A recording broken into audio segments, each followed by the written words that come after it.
12장 16절부터 21절까지의 말씀 제가 봉독을 하죠. 또 비유로 그들에게 말하여 이르시되 한 부자가 그 밭에 소출이 풍성하매 심중에 생각하여 이르되 내가 곡식 쌓아둘 곳이 없으니 어찌할까 하고 또 이르되 내가 이렇게 하리라 내 곶간을 헐고 더 크게 짓고 내 모든 곡식과 물건을 거기 쌓아두리라. 또 내가 내 영혼에게 이르되 영혼아 여러 해 쓸 물건을 많이 쌓아두었으니 평안히 쉬고 먹고 마시고 즐거워하자 하리라 하되 하나님은 이르시되 어리석은 자여 오늘 밤에 내 영혼을 도로 찾으리니 그러면 내 준비한 것이 누구의 것이 되겠느냐 하셨으니 자기를 위하여 재물을 쌓아두고 하나님께 대하여 부요하지 못한 자가 이와 같으니라. 아멘. 오랜만에 날씨가 참 좋으네요, 그죠? 정말 아름다운 계절에 하나님을 예배할 수 있는 자리에 불러주셔서 참 감사합니다. 자, 옆에 분들이 함께 하셔서 더 좋은 자리인 거 아시죠?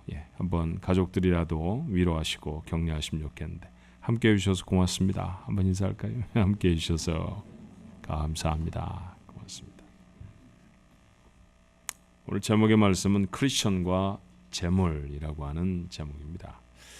제목의 말씀처럼 오늘은 재물, 좁혀서 말하면 돈에 대한 주님의 교훈을 좀 살펴보려고 합니다.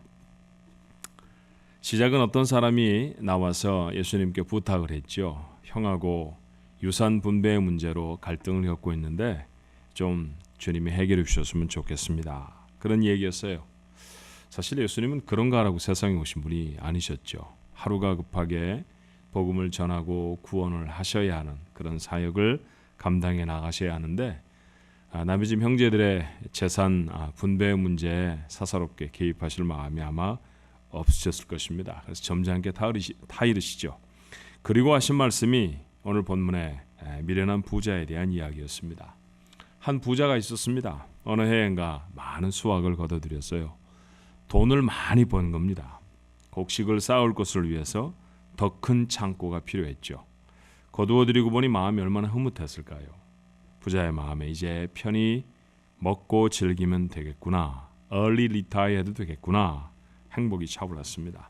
그런데 말입니다. 그날 밤에 만약 하나님이 그 생명을 취하신다고 하면 이건 정말 억울한 결말입니다. 정말 고생해서 벌었거든요. 근데 한 푼도 써보지 못하고 죽는다니요. 이것처럼 억울한 일이 없죠. 좋다가 말았습니다. 결국 얻은 것은 아무것도 없는 인생이 될 수밖에 없다는 말씀이죠. 자, 주님은 이 이야기로 돈에 관해 우리에게 뭔가를 가르치고 계세요. 뭘까요? 첫 번째는 재물은 믿음의 대상이 아니라는 사실입니다. 부자는 재물을 많이 모았습니다. 그는 그게 인생의 전부인 줄 알았어요. 재물을 모았으니까 이제는 그 재물 때문에 편안한 인생이 될 것을 믿어 의심치 않았습니다. 근데 하나님은 그런 부자를 뭐라고 부르시나요? 어리석은 자요. 어리석은 자라고 부르셨습니다. 무엇이 그의 어리석음이었을까요? 아마 이런 걸 몰랐을 것 같아요. 그 하나는 부자는 재물이 이 세상에서만 유효한 것이다 라고 하는 사실을 몰랐습니다. 부자는 정말 많은 재물을 모았지만 아무 소용도 없었어요. 까닭은 죽었기 때문이었습니다. 죽음 이후에 인생에 그가 모은 재물은 아무 소용도 없는 것 아니었나요? 부자는 그걸 몰랐어요. 사람들은 우리가 살아가는 인생을 제법 긴 세월이라고 생각합니다. 그러고 이렇게 말씀하실지 몰라요. 아이고 목사님 그래도 한 50년 부자로 살면 좋잖아요. 이 세상 살면서 부유하게 사는 거 그거 좋은 일입니다. 나쁜 일은 아닙니다. 근데 그게 전부도 아니잖아요. 자, 우리의 반나절, 하루의 절반쯤, 그게 하루살이한테는 반평생입니다. 하루살이라고 하는 존재의 반평생이라고 해서 반나절을 길라고 말할 수 있나요? 우리는 그렇게 말할 수 없어요. 우리가 살아가는 인생, 이 세상에서의 50년, 100년, 짧지 않은 세월일 수 있지만 영원과 비교해보면 정말 아무것도 아닙니다. 잠깐이라 할 수도 있죠. 그 잠깐 동안밖에는 유효하지 못한 것, 그게 물질입니다. 그게 돈이라는 사실을 먼저 꼭 기억해야 합니다. 그래야 그것을 믿음의 대상으로 세우지 않게 돼요. 성경에는 마치 이 이야기에 부록 같은 이야기가 실려져 있어요. 오늘 제가 여러분에게 읽어드렸던 말씀이 1편이라고 하면 2편의 말씀도 있답니다. 녹음은 16장쯤 가면요, 19절부터 31절에 있는 말씀인데 부자와 나사로에 대한 이야기죠. 주님은 돈을 좋아하는 바리새 사람들 앞에서 다시 어떤 부자에 대한 이야기를 꺼내셨어요. 자, 이번에 나오는 부자는 어떤 부자입니까? 소유한 재물로 호사스러운 삶을 살았습니다. 그 집 대문 앞에는 나사로라고 하는 이름의 거지가 있었죠. 부자의 상에서 떨어지는 부스러기로 연명을 하던 비참한 삶이었습니다. 근데 둘 다 죽었습니다. 전편의 이야기가 죽었다라는 것으로 끝냈다고 하면 후편의 이야기는 죽은 다음의 이야기가 더 많습니다. 그래서 제가 후편 그렇게 말씀을 드리는 거죠. 죽어서는 이 두 사람의 운명이 달라졌어요. 거지였던 나사로는 천국에 갔고요, 비단 옷을 입고 살아가던 부자는 지옥에 떨어졌습니다. 지옥의 열기가 괴로웠던 부자가 천국을 바라보면서 아브라함에게 찬물 한 방울만 좀 제 혀에 적셔 주십시오. 지옥은 그렇게 고단한 곳인 모양입니다. 그렇게 간청을 해요. 그때 그에게 아브라함의 입을 빌어 하신 말씀이 이랬습니다. 녹음은 16장 25절의 말씀이죠. 아브라함이 이르되 예, 너는 살았을 때 좋은 것을 받았고 나사로는 고난을 받았으니 이것을 기억하라. 이제 그는 여기서 위로를 받고 너는 괴로움을 받느니라. 여러분, 이 말씀 오해하지 않으셨으면 좋겠어요. 부자는 지옥에 가고요, 가난한 사람은 천국에 간다는 건 아닙니다. 부자 된 사람들은 다 못된 짓 해서 돈 많이 벌고 가난한 사람이 착하고 괜찮은 사람이라는 얘기를 하고 있는 것도 사실은 아니에요. 부자는 살아있는 동안의 삶을 위해서 열심히 돈을 모아 부자가 됐습니다. 그러니 그는 좋은 옷 입고 좋은 음식 먹으며 살았죠. 잘 먹고 잘 입고 살았다는 것입니다. 그런데 그 놓친 것이 있어요. 무엇인가요? 죽음 이후의 삶을 위해서는 아무것도 준비한 것이 없었습니다. 그러나 나사로는 미루어 짐작컨대 세상에서는 가난하고 비참한 삶을 살았지만 영원한 삶을 위해서는 아마 경건하게 살았을 것입니다. 그랬으니 천국에 들었죠. 그가 얼마나 경건한 삶을 살았느냐, 얼마나 죄악된 삶을 살았느냐가 하나님의 나라에 설 수 있느냐 설 수 없느냐를 가늠하는 것이지, 그가 얼마나 많은 재물을 가졌느냐 못 가졌느냐는 기준이 될 수 없습니다. 공교롭게도 부유했던 사람은 천국에 들어가지 못했을 뿐입니다. 그런데 그의 삶을 통해 우리에게 깨우쳐 주시는 바가 뭐예요? 그는 돈을 버느라고 애를 쓰기는 했지만 그러나 영원한 삶을 위해서 애씀은 없었다라는 것이죠. 자, 이 이야기를 오늘 주님이 가르치신 본문의 이야기로 돌아와 읽으면 21절이 꼭 맞는 말씀입니다. 누가복음 12장 21절에 이렇게 말하죠. 자기를 위하여 재물을 쌓아두고 하나님께 대하여 부요하지 못한 자가 이와 같으니라. 어떻게 사십니까? 일주일을 돈을 버느라 애를 쓰며 살았던 우리의 삶에 주님이 오늘 던지시는 말씀은 중요한 깨우침을 주는 말씀이 아닙니까? 이 세상에서 영원을 준비하며 사는 것이 아니라 돈을 준비하며 살면 이런 책망에서 벗어날 수 없습니다. 신앙생활을 하더라도 그래도 돈은 있어야 합니다. 그래도 돈이 가장 중요합니다. 우리는 그런 허무맹랑한 신화 속에 사로잡혀서 살아가게 되지 않습니까? 아무리 우리 교회가 놓여 있는 자리가 우리가 살아가는 삶의 터전이 물질적인 기반 위에 서 있다 할지라도 그것은 영혼의 삶에 영향을 끼칠 수 있는 것은 아닙니다. 유한하다는 사실을 먼저 아는 것, 그것이 돈에 대한 여러분의 태도를 결정할 수 있는 정말 중요한 깨우침이 될 수 있을 거예요. 또 하나, 부자가 놓쳤던 미련함, 어리석음은 무엇이었을까요? 자, 돈이 유한한 것이라고 하면 믿어서는 안 되는 거 아닙니까? 그런데 부자는 돈에 인생을 걸 믿음의 대상이라고 생각했던 것 같습니다. 부자는 재물을 많이 모았으니 다 되었다고 생각했죠. 그가 신뢰하고 믿었던 것은 하나님이 아니라 재물이었습니다. 그런데 그 재물이 얼마나 믿을 만한 것이 될까요? 마태는 똑같은 주님의 가르침을 이렇게 적었어요. 마태복음 6장 19절에 너희를 위하여 보물을 땅에 쌓아두지 말라. 거기는 좀과 동록이 해하며 도둑이 구멍을 뚫고 도둑질하느니라. 쉽게 말하면 돈이라는 거 믿지 마라. 그거 쉽게 사라져버린다라는 것이죠. 돈을 이 땅에 쌓는다는 것은 재물을 믿고 산다는 것입니다. 부자가 그랬잖아요. 많은 것들을 얻어서 창고를 넓히고 가득 쌓아놓고서는 야, 이제는 쉬어도 좋겠다. 이제는 복된 인생이 될 거야. 돈 때문에 행복한 인생이 된다고 믿었던 사람이었습니다. 그런데 그것이 아니라는 것 주님이 가르쳐 주시죠. 쉽게 사라질 수 있는 물질을 믿고 사는 사람의 삶이라면 일평생 불안함을 내려놓을 수 없을 거예요. 견고할 것 같았던 미국의 경제가 몇몇 은행이 도산함으로 시작해서 10여 년 동안 정말 몸살을 앓았습니다. 수많은 사람들이 집을 잃어버렸고요. 직장에서 해고를 당했습니다. 투자했던 돈 하루아침에 사라져버렸어요. 가져서 참 든든했던 부동산 짐덩어리로 바뀌어버린 것 경험하신 분 적지 않지 않습니까? 순식간에 다 사라져버렸습니다. 이런 거를 믿음의 대상으로 삼아도 좋습니까? 그럴 수 없습니다. 부자는 재물을 믿었던 미련한 사람이었습니다. 지금도 돈을 믿고 사는 사람들을 하나님은 미련하다 하실 것입니다. 경제생활 하는 것이 어렵습니다. 돈을 내가 필요한 만큼 거두어 드리는 것 보통 노력해서 되는 것 아닙니다.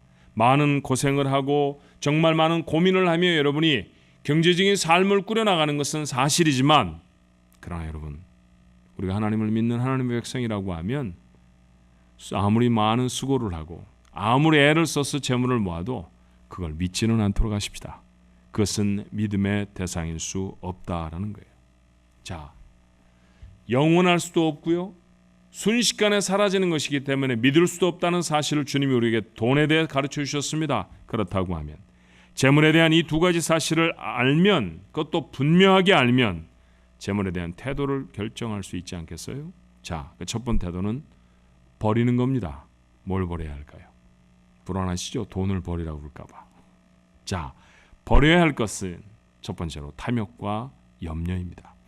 예수님은 부자의 얘기를 시작하시기 전에 유산 분배를 조정해 달라는 사람에게 이렇게 가르치셨어요. 누가복음 12장 15절의 말씀에 그들에게 이르시되 삼가 모든 탐심을 물리치라. 사람의 생명이 그 소유에 넉넉한 데 있지 아니하니라. 이것이 주님의 가르치심이었습니다. 사실은 이 가르치심을 확실하게 머리에 각인시켜 주시려고 주님이 드셨던 예화가 바로 이 어리석은 부자에 대한 이야기죠. 가장 먼저 버려야 할 것 다른 것이 아닙니다. 탐욕입니다. 영어 성경을 읽으면서 참 재밌다고 생각을 했어요. 자, 우리의 삶 앞에 가드를 세우고 우리를 도전하는 수많은 욕심들, 탐욕들, 그것들을 다 대적해 물리치라. 영어 성경이 이렇게 정확하게 표현하고 있더라고요. 그래야 합니다. 정말 우리는 보초를 세우고 우리를 도전하고 우리를 유혹하는 그런 탐욕을 이겨낼 정도로 그렇게 열심히 부지런히 탐욕을 버리도록 노력해야 할 것입니다. 가져야 할 것 이상의 것을 가지는 것, 그건 욕심이에요. 당연히 나누어야 할 재물, 여러분 우리가 얻은 재물 중에는 우리 식구의 것도 있고 하나님의 것도 있고 심지어는 내가 전혀 만나보지 못한 사람의 몫도 있습니다. 그 몫을 잘 나눠야 하잖아요. 그렇게 잘 분배해야 하는데도 불구하고 자기가 다 갖겠다고 하는 것, 그게 뭡니까? 그게 바로 욕심이죠. 욕심의 결과는 뭘까요? 참담합니다. 야고보 기자는 우리에게 이렇게 가르쳐줘요. 야고보 1장 15절에 욕심이 잉태한 즉 죄를 낳고 죄가 장성한 즉 사망을 낳느니라. 욕심을 부리면 필경은 죄를 짓게 되어 있습니다. 그리고 그 욕심의 마지막은 죽음이랍니다. 죽는 겁니다. 욕심 좀 부리다가 창피당하는 거야, 그 정도가 아니라 인생 망하는 겁니다. 우리는 부유한 국가에 삽니다. 서양에 사니까 그렇고요. 그 서양에 사는 것 중에서도 미국에 사니까 사실은 조금쯤 죄책감을 갖고 살아야 해요. 수년 전에 읽었던 한 보고서인데 이랬습니다. 미국에 약 1,100만 명, 가구 수로 따지면 410만 가구입니다. 1,100만 명의 사람이 끼니를 걸러요. 여러분 그런 얘기 들어보신 적 있어요? 북한의 기아선상에서 헤매이는 사람의 인구가 1,000만 명입니다. 북한 주민보다 더 많이 굶습니다. 미국 사람이. 잘 사는 미국에서 말이에요. 그 중에 200만 명 정도는 하루에 한 끼도 못 먹습니다. 하루 종일 한 끼도 못 먹고 사는 미국인이 200만 명이 됩니다. 여러분 사우스캐롤라이나나 아니면 무슨 그런 웨스트버지니아나 이런 가난한 주들을 가면요, 정말 가난하게 사는 사람이 많아요. 정말 힘겹게 살아가는, 겨우겨우 삶을 이어가는 사람들이 적지 않습니다. 얼마 전에 이번 여름이죠, 우리 교회 여러 식구들이 나바호 지역에 사는 인디언들을 방문하고 왔는데, 그들의 삶이라는 것이 정말 패스포드만 독수리 문장이 찍혀져 있는 미국인이 갖고 있는 패스포드를 가지고 있을 뿐이지, 미국인의 평균 삶과는 비교도 할 수 없을 정도로 열악하게 살아가는 사람들이에요. 자, 굶는 200만 명의 사람 중에 홈레스들 60만 명은 제외한 숫자입니다. 그러니 얼마나 비참하게 사는 사람이 많습니까? 이게 미국의 현실인데, 오늘 우리가 어떻게 사느냐 하면요, 미국에서 한 해 4,360만 톤, 우리의 눈에 들어오는 가장 큰 트럭 8톤 트럭입니다. 그 8톤 트럭 545만 대분의 음식이 쓰레기로 버려집니다. 그거 버리지 않고요, 이 사람들과 나누면 미국에 굶는 사람은 한 사람도 없게 될 수 있어요. 여러분, 욕심을 내려놓으면 세상은 지금보다 훨씬 나은 세상이 될 것입니다. 기도만 하는 것 하나님이 원하시지 않을 거예요. 하나님, 이 땅에 정의가 이루어지게 하옵소서. 이 땅에 하나님의 정의가 이루어지려고 하면 하나님을 믿고 하나님을 아는 우리가 욕심을 내려놓아야 합니다. 그래야 하나님의 정의가, 하나님의 사랑이 이 땅에 이루어지죠. 어제 우리가 시리아 난민들을 위한, 오늘 우리 집사님도 간절히 기도해 주셨지만, 그 아이들의 그 굵은 눈망울에서 뚝뚝 떨어지는 눈물, 여러분 얼마나 마음이 아팠는지 몰라요. 우리가 바자회를 준비하고 있던 지난 주말에도 지중해를 거는 사람 400명이 물에 빠져 죽었습니다. 얼마나 그런 소식들이 우리를 가슴 아프게, 아무것도 할 수 없는 것 같잖아요. 그래서 우리가 김치도 만들어 팔고 빈대떡도 부쳐서 팔았습니다. 그런데 어떤 분은 만불을 헌금해 주시기도 했고요. 어떤 분들은 쌈짓돈, 곱게 싸던 쌈짓돈 몇백 불을 할머니들이 가져오시기도 했어요. 그렇게 헌금해 주셨습니다. 자기 것 나누는 거죠. 그래요. 그렇게 탐욕을 내려놓고 우리는 누군가를 도울 겁니다. 그게 교회가 해야 할 마땅한 일이고, 그것이 하나님의 사람, 구원을 얻었다고 하는 사람들의 마땅한 태도라는 사실을 우리가 잊지 않아야 해요. 또 하나, 버려야 할 것 두 번째는 염려입니다. 주님은 부자의 비유에 이어서 계속해서 이렇게 가르치시죠. 누가복음 12장 22절에 본문을 조금 벗어나는 이야기인데요. 또 제자들에게 이르시되 그러므로 내가 너희에게 이르노니 너희 목숨을 위하여 무엇을 먹을까, 몸을 위하여 무엇을 입을까 염려하지 말라. 여러분, 우리가 어렸을 적에 생존에 꼭 필요한 세 가지 요소, 의식주 뭐 이렇게 배웠던 적이 있잖아요. 그렇죠? 먹는 것, 그 다음에 입는 것, 그리고 살 집, 이게 사람의 생존을 위해서 꼭 필요한 요소다. 그럼 오늘 주님이 말씀하시는 먹을 것과 입을 것, 이거 살아가는데 꼭 필요한 것들 아닙니까? 그런데 이것 염려하지 말라고 하셨어요. 참 수고하시는군요. 많이 고생스럽게 사십니다. 누군가를 그렇게 이야기하고 위로를 하면요, 보통 돌아오는 답이 이렇습니다. 다 먹고 살자고 하는 일입니다. 아이고 힘들어 죽겠습니다. 먹고 사는 일이 이렇게 힘들 줄 몰랐어요. 근데 오늘 주님은 그렇게 살아가는 세상의 사람들과 전혀 다른 얘기를 하시잖아요. 먹고 사는 것, 그거 염려하지 말아라. 어떻게 염려 안 하고 살 수 있을까요? 염려하지 않을 수 있는 까닭을 주님은 밝히십니다. 아마 이 말씀을 나누고 계시는 곳에서 흔하게 발견할 수 있는 것들을 선택하셨던 것 같아요. 하늘을 올려보기만 해도 쉽게 찾는 흔하디 흔한 까마귀가 그 첫 번째였습니다. 그리고 들판에 지천으로 깔려있는 들풀. 여러분, 그 까마귀가 얼마나 멋집니까? 대부분 가난한 사람들이에요.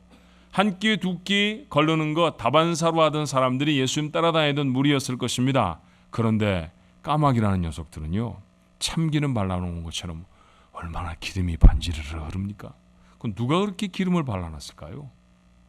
통통하니 살이 쪄서 어디든지 제멋대로 날아다니는 그 까마귀의 모습을 보면서 사람들은 아마 부럽게 생각했을지 몰라요.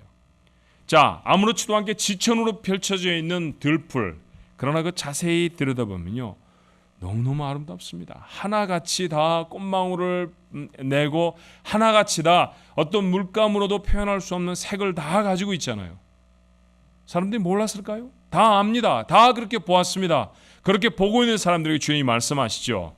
하나님이 만드셨다. 하나님이 키우시는 거야. 하나님이 기름을 바르셨지 색깔 하나님이 정하셨단다. 그렇죠. 그 말씀을 듣고 있는 사람들이 자기들이 까마귀보다 못하다고 생각하는 사람이 있었을까요? 쓱쓱 베어다가 불쏘시개로 사용할 수도 있는 들풀보다 못난 인생이야 라고 생각하는 사람들이 있었겠습니까? 없었을 것입니다. 자, 봐라. 하늘을 나는 새도 들에 핀 이름 없는 들풀도 하나님이 다 먹이시는데 너희들은 그것보다 귀하지 않느냐. 그러니 너희들을 기르시고 먹이시고 입히시고 삶에 필요한 것들을 공급하는 것은 하나님이 하실 것이다. 하나님이 하실 것이다. 그러니 염려하지 마라 하는 것이죠. 누가복음 12장 29절의 말씀에 너희는 무엇을 먹을까 무엇을 마실까요 구하지 말며 근심하지도 말라. 다시 말씀하십니다. 아예 기도도 하지 말라는 것이죠. 필요하지 않아서 기도하지 말라는 게 아닙니다. 당연히 있어야 할 줄을 아시기 때문에 그건 구하지 않아도 준다. 그런 말씀이에요. 우리가 구해야 할 것은 다른 겁니다. 31절의 말씀에 보니까 다만 너희는 그의 나라를 구하라. 그리하면 이런 것들을 너희에게 더하시리라. 하나님의 나라를 위해 기도한다는 건 무슨 뜻일까요? 하나님이 원하시는 것 이루기 위해서 기도한다는 것 아닙니까? 자, 다시 한번 돌아가 생각해 보십시다. 하나님은 우리를 먹이시고 입히십니다. 그렇게 믿으시나요? 예, 맞아요. 하나님이 먹이시고요. 하나님이 입히십니다. 그런데 적어도 제 경험을 보면요. 겨우 먹이시고 겨우 입히시는 경우는 없었습니다. 늘 풍성하게 차고 넘치도록 먹이시고 입히십니다. 제가 여러분들의 옷장을 다 뒤져보진 않았지만 지난주에 입고 오셨던 옷하고 좀 다른 것 같으네요. 한 벌밖에 없어서 지난주에도 그 전주에도 그리고 내년에도 그 옷을 입어야 하는 분은 이곳에 한 분도 없습니다. 한 분도 없습니다. 그렇죠? 교회 구제연금이라는 게 있어요. 그래서 누군가가 좀 어려워진 분들을 도우려고 아름아름 찾아서 정말 비밀스럽게 돕습니다. 모두에게 다 알리지 않고 정말 필요한 분들을 돕습니다. 그런데 정말 감사하고 다행스럽게도 도와드려야 할 분들이 종종 생기시죠. 하지만 고맙게도 밥을 굽는 분은 안 계십니다. 쌀을 좀 사다 드려야 되는데 이렇게 걱정해야 할 분은 안 계세요. 참 감사합니다. 하나님이 먹이시고 하나님이 입히십니다. 여러분 풍성하게 채우십니다. 많은 옷들 중에 오늘도 골라서 입고 나오셨죠. 그렇죠? 우리는 내가 한 끼를 꼭 먹어야 되는데 그러고 먹는 경우가 한 번도 없습니다. 내가 이건 좀 안 먹어야 하는데 그러며 고민하는 때는 정말 많지만 내가 먹을 수 있을까? 최근에 그런 고민 해보셨나요? 아무도 고민하지 않습니다. 그렇죠? 무엇을 먹을까 우리는 고민합니다. 사실은 어떤 것을 골라 먹을까? 어떤 게 더 맛있을까? 어떤 것을 먹으면 살이 안 찔까? 어떤 것을 먹으면 당이 안 오를까? 그렇죠? 골라 먹죠 우리는. 그래요. 하나님 우리에게 그렇게 채우시는 분입니다. 인색하게 겨우 먹을 것만 찔끔찔끔 주시는 분 절대로 아닙니다. 우리 그런 하나님 믿습니다. 늘 풍성하게 차고 넘치도록 먹이시고 입히시죠. 하나님 그렇게 우리에게 재물을 주셨다라는 거예요. 그렇다고 하면 오늘 이 말씀 우리에게 무엇을 깨닫게 해주십니까? 하나님이 우리에게 재물을 주시는 까닭은 우리가 먹고 마시는 것 그 이상의 목적이 있다는 거예요. 딱 먹을 것만 사 먹어라. 딱 옷 몇 벌 사면 끝이다. 그런 얘기가 아니잖아요 지금. 하나님 우리에게 무언가를 주셨다고 하면 그 재물을 주셨다고 하면 하나님은 내 삶을 통해 그 재물로 이루시고 싶은 것이 있다는 거예요.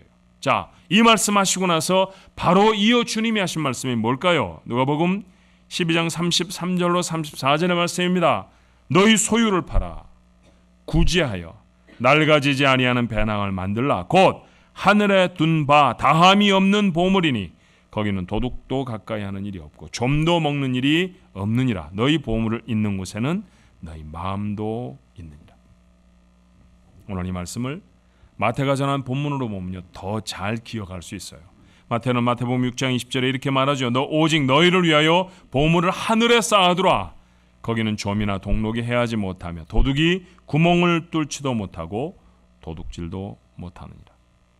그렇죠. 하나님의 뜻대로 써야 합니다. 욕심과 염려를 내려놓은 사람들이 하나님이 우리에게 허락하신 것으로 하나님이 원하시는 것을 사용하며 살아가야 해요. 하나님이 원하시는 곳에 그 물질을 쓰는 것이죠. 보물을 땅에 쌓아둔다라고 하는 것은 그 보물로 믿음의 대상 곧 하나님을 삼는 것이라고 했습니다. 그렇다고 하면 이제 보물을 하늘에 쌓아둔다는 것에 대해 생각해 봐야 하지 않습니까? 다시 말하거니와 그것은 재물을 하나님의 뜻에 맞게 사용하는 겁니다. 예, 거기에는 헌금도 있고 가족과 세상을 섬기는 것도 있습니다. 나를 위해 사용하는 부분도 분명히 있죠. 어떤 사업체를 경영하는 분이 그렇게 자기 목사님한테 얘기했다고 해요. 목사님, 이번 달에는 공쳤습니다. 세금 내고 그리고 직원들 월급 주니까 돈이 없습니다. 한 푼도 못 벌었습니다. 정말 이렇게 어려울 줄 몰랐어요. 근데 목사님이 해주셨던 말씀이 감사하셔야 합니다. 돈을 벌어서 세금도 내고 인플로이들도 매기셨잖아요. 당신이 열심히 돈을 벌어서 누군가에게 월급을 주고 당신이 열심히 돈을 벌어서 나라가 움직여지도록 돈을 주었습니다. 그러면 큰일 하신 겁니다. 그런 생각을 갖고 살아가는 사람이 몇 사람이나 될까요? 우리가 세상을 살아가면서 그렇게 내게 주신 것으로 내가 먹고 내가 입는 건 내가 좋아하는 건 내 마음대로 쓰는 건 말고 무엇인가 다른 곳에 사용되는 것이 누군가를 돕고 세우는 일이라는 그런 것으로 기쁨을 삼는 사람이 우리 중에 얼마나 있겠는가 하는 것입니다. 예, 우리가 얻어들인 소유, 하나님이 우리의 삶에 채우신 재물은 이렇게 세상을 향해 사용되어야 할 부분이 분명히 있습니다. 그런데 오늘은 누가의 본문으로만 한정해서 한 가지만 기억했으면 좋겠어요. 누가복음 12장 23절은 뭐라고 말합니까? 주님이 하신 말씀 다시 읽으면 이렇죠. 너희 소유를 팔아 구제하여 라고 했습니다. 우리에게 주신 물질을 사용해야 할 대상은 다른 것이 아니라 사람입니다. 사람 위에 돈 쓰는 것, 그게 하나님이 원하시는 물질의 사용이라는 사실을 우리가 기억해야 돼요. 이 가르침을 위해 주님이 하신 이야기가 또 있습니다. 자, 본문의 말씀을 좀 지나가서 누가복음 16장 1절로 13절의 말씀을 보면 정말 이해가 잘 안 가는 비유의 말씀이 하나 있어요. 불의한 청지기의 이야기가 바로 그것입니다. 어떤 주인에게 주인이 맡긴 재물을 제멋대로 사용하는 악한 종이 있었습니다. 이럴 때는 어떻게 해야 됩니까? 인플로이가 자기 마음대로 돈을 사용합니다. 그러면 사장은 어떻게 해야 되나요? 내쫓아야죠. 파이어 시켜야 되는 거 아닙니까? 예, 그랬습니다. 그래서 그 종을 해고했죠. 하루아침에 일자리를 잃어버리게 됐습니다. 자, 땅을 파자니 힘이 없고요. 빌어먹자니 너무 부끄럽습니다. 그래서 꾀를 냈어요. 그것은 주인의 재물을 빌려간 사람들의 차용 증서를 위조하는 것이었습니다. 근데 어떻게 위조를 했느냐 하면 많이 빌려간 사람들에게 다 탕감해 주었습니다. 어떤 사람은 절반을, 어떤 사람은 3분의 1을 뚝뚝 떼어서 적게 빌려간 것처럼 빚을 다 줄여주었습니다. 왜 이런 일을 했을까요? 나중에 직업을 잃어버리고 야 그때 내가 좀 봐줬잖아 이러며 그 집집마다 찾아다니면서 뭔가 좀 동정을 받고 도움을 받기 위해 그것을 기대하고 한 행동이었을 것입니다. 파렴치한 짓이죠. 자기 돈도 아닌데 제멋대로 그렇게 깎아주면 됩니까? 제멋대로 그렇게 서류를 위조하는 것은 정말로 잘못된 일 아니에요? 이제는 횡령죄로 감옥에 가두어야 할 중한 죄를 졌습니다. 그런데요, 그 소식을 들었던 주인은 의외로 그 종을 칭찬합니다. 자, 칭찬의 말이 이랬어요. 누가복음 16장 8절에 주인이 이 옳지 않은 청지기가, 청지기가 여전히 옳지 않습니다. 못된 사람, 나쁜 사람입니다. 그런데 한 일은 어때요? 이를 지혜 있게 하였으므로 칭찬하였으니 도대체 뭘 어떻게 했는데 지혜롭게 했다는 얘기입니까? 9절의 말씀입니다. 내가 너희에게 말하노니 불의의 재물로 친구를 사귀라. 그리하면 그 재물이 없어질 때 그들이 너를 영주할 처소로 영접하리라. 자, 남의 것 마음대로 사용해도 좋다는 식으로 본문을 오해하면 곤란합니다. 그것 옳은 일이라고 주님 한마디도 하지 않으셨습니다. 그런데 돈을 무엇을 위해 써야 할지에 대해서는 분명히 가르쳐 주시잖아요. 돈은 사람을 위해 써야 한다라는 것이에요. 하나님이 우리에게 주신 재물은요, 사람을 위해 사용해야 합니다. 돈을 사용해 사람을 사랑하는 우리 가족들이 되시기를 바랍니다. 만약에 이걸 거꾸로 하면요, 이상한 일이 돼요. 돈을 사랑하게 되면, 사람을 사랑하면 그 사랑을 증거하고 사랑을 실제로 하기 위해서 돈을 사용하게 되잖아요. 사랑하는 사람을 위해 선물도 사고, 누군가가 정말 내 마음에 사랑이 되어지면 그를 위해 구제도 하고 이렇게 되어지는데, 만약에 거꾸로 사람을 사랑하는 게 아니라 돈을 사랑하게 되면요, 사람을 사용해서요 돈을 얻으려고 합니다. 이것은 성경이 죄라고 그랬어요. 망하는 길입니다. 인생을 살아가면서 재물은 우리와 뗄 수 없는 관계이죠. 그래서 주님은 돈과 관련한 많은 가르침을 주셨습니다. 사실은 설교 중에 참 많은 경우를 돈에 대한 얘기를 해야 돼요. 그게 바로 복음서를 기록하고 있는 주님의 말씀, 기록되어 있는 주님의 말씀에 의하면 그렇다는 얘기입니다. 그런데 맨날 돈 얘기만 할 수는 없잖아요. 누가복음에 흩어진 재물에 대한 교훈들을 모았습니다. 오늘 나눈 말씀들을 기억하시나요? 돈은 믿음의 대상이 되어서는 안 됩니다. 돈 믿지 마십시오. 여러분의 주머니에 있는 돈은 여러분의 돈이 아닙니다. 여러분이 쓴 돈만 여러분의 돈입니다. 그건 누가 가져갈지 몰라요. 그렇게 쉽게 사라져 버릴 수 있는 것이 물질이라고 하면요, 믿을 수 없습니다. 그리고 기껏해야 이 세상 사는 동안에 쓸 돈입니다. 외국 여행 해보셨잖아요. 멕시코 가면 페소를 써야 되고요. 태국에 가면 바트라는 거 써야 합니다. 돈 좀 바꾸죠. 보통은 달러가 힘이 있으니까 가면 이만큼씩 돈을 바꿉니다. 이야, 100불 정도 지난번에 베트남 가서 바꿨는데 250만 동을 주더라고요. 동그라미가 얼마나 많이 쳐져 있는지 제가 돈을 들고 한참 셌어요. 좋은 일 다 하고 선교사님 집에 갈 때 꽃도 사가고 막 이렇게 썼는데도 돌아올 때 보니까 주머니에 두둑하게 아직도 베트남 돈이 남았습니다. 그거 남으면 뭐합니까, 여러분? 집에 돌아와서 봉투 속에서 그냥 가만히 있습니다. 베트남에 있을 때만 사용되는 돈이에요. 제가 어디 가서 그로서리 가서 무엇인가를 딱 사고 100만 동짜리 베트남 돈을 내면요, 미쳤다고 그럴 거예요. 저보러. 더 이상 사용이 되지 않습니다. 세상에서도 아시잖아요. 세상에서도 그렇게 살아간다는 거 아시잖아요. 베트남을 여행하던 잠깐 동안에만 베트남의 돈이 필요할 뿐입니다. 맞아요. 세상을 살아가는 잠깐 동안에만 돈이라는 게 필요할 뿐입니다. 영혼을 위해서는 다른 것을 준비해야 돼요. 그렇다고 하면 태도가 정해지지 않습니까? 일단 염려하지 않기로 하십시다. 세상에 보내신 분이 하나님이시라면 여러분 까마귀보단 낫죠. 우리는 까마귀로 하지 말고 펠리컨 이런 걸로 할까요? 바다에 훨씬 더 많이 날아다니니까 그것보다 우리가 훨씬 중요합니다. 그것을 그렇게 아름답게 그렇게 멋지게 만드신 분 우리 하나님이시라고 하면 나는 두말할 것도 없습니다. 염려를 내려놓으십시오. 필요 이상 가지면 가져도 좋은 것이 아니라 해가 될 뿐입니다. 만나라고 하는 교훈을 통해 아시잖아요. 그러니 욕심은 길을 쓰고서라도 내려놓아야 합니다. 이제는 주님이 우리에게 주신 돈, 그것으로 여러분 잘 즐기십시오. 여러분 행복하라고 주신 것입니다. 옷 딱 한 벌 사라고가 아니라 멋있는 거 여러 벌 사서 주일날 교회 갈 때는 받고 가면서 입고 다니라. 그러고 주신 겁니다. 그러니 여러분 괜찮아요. 하나님이 주신 분복을 즐기는 건 좋습니다. 그러나 그것을 하나님이 원하시는 것에 더 잘 쓸 수 있어야 돼요. 옷이나 좀 사라고 먹을 거나 잘 먹으라고 주신 돈은 절대로 아닙니다. 사람 사랑하는 데 쓰셔야 돼요. 곁에 누가 있나요?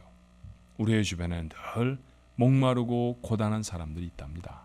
그 사람들을 위해 나누어 주는 것. 하나님이 얼마나 큰 사랑이신지, 하나님이 내게 베풀어 주신 사랑이 얼마나 큰지 우리에게 주신 물질로 그 일들을 실천하며 사는 거죠. 부자가 하는 건 아니더라고요. 가난하다고 못하는 것 아닙니다. 누구나 다 하나님이 주신 것으로 감당할 수 있죠. 하나님이 이 세상에 보내신 자, 그들은 다른 사람에게 자신의 주신 물질로 사랑을 표현할 수 있는 인생이 될 수 있습니다. 그렇게 살아가는 삶, 하늘의 보화를 쌓는 사람입니다. 하늘에 설 것입니다. 잘 사용했다고 칭찬받는 여러분과 제가 됐으면 좋겠습니다. 기도하십시다. 구원을 주실 뿐만 아니라 세상에서 살아가되 우리의 삶을 풍성하도록 채우시는 하나님의 은혜를 감사합니다. 아버지 하나님, 돈 때문에 매여서 쩔쩔매고 고통스러워하고 걱정하며 하나님 그렇게 살았던 저희들인데 하나님 저희를 사랑하셔서 넉넉하게 채우시니 감사합니다.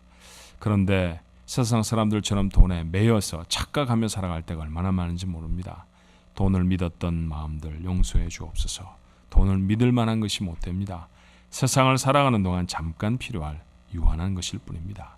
그러니 주여 염려도 내려놓고 탐욕도 내려놓게 하옵시고 우리에게 주신 돈으로 우리에게 허락하신 재물로 사람을 얻는 것에 쓸 수 있도록 주님 축복해 주옵소서. 그렇게 잘 사용해서 잘했다 칭찬도 받게 하시고 더 많은 것들을 맡기셔서 충성된 종으로 세상을 살아갈 수 있는 우리 가족들 모두가 되도록 축복해 주시옵소서. 가난하고 어려워야 하는 우리 가족들도 이 가운데 있습니다.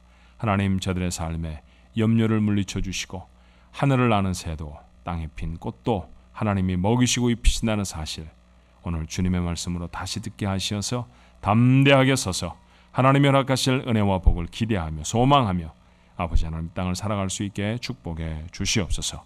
예수님 이름으로 간절히 기도하옵나이다. 아멘.